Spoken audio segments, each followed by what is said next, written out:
Административная комиссия города Якутска совместно с ГИБДД провела рейдовые мероприятия по выявлению и пресечению незаконной торговли сыпучими материалами. Первый адрес, куда направились проверяющие – территория возле строительного рынка. Многим горожанам место знакомое. Здесь с автомашин продают чернозем, перегной и балбахи. На территории рынка стоят такие же, но легальные продавцы плодородия, а через дорогу в небольшом кармане те самые нарушители.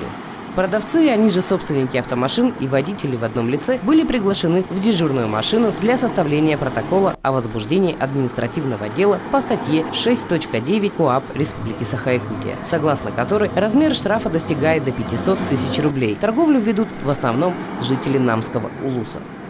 Во-первых, это незаконная торговля. У граждан нет разрешения или лицензии, и они не предприниматели. Во-вторых, владельцы автомашин нарушили правила дорожного движения. Грузовики-полуторки стояли в зоне действия знака 3.28 «Стоянка запрещена».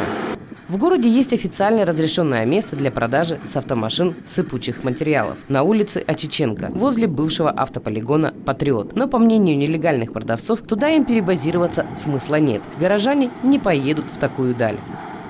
На объездном шоссе есть еще одна своеобразная нелегальная точка. Тут, в отличие от строительного рынка, продажей занимаются исключительно иностранные лица. Кроме песка и гравия с щебнем, они предлагают услуги автотранспорта на любой вкус и, естественно, по завышенным ценам.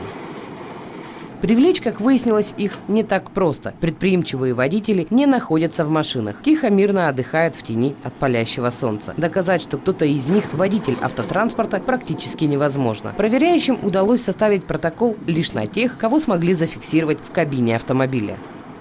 На рейде были выявлены случаи незаконного размещения временных объектов торговли, а именно продавали песок и перегной.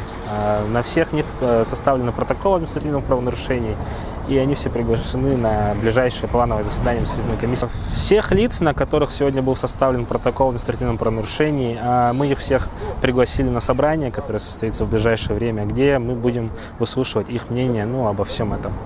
Рейды по выявлению нарушителей правил торговли с автомашин будут продолжены. Это касается не только песка и перегноя. Во внимание административной комиссии и департамента по предпринимательству попали заправщики автокондиционеров. У нелегалов всего два варианта – легализоваться или закрыться.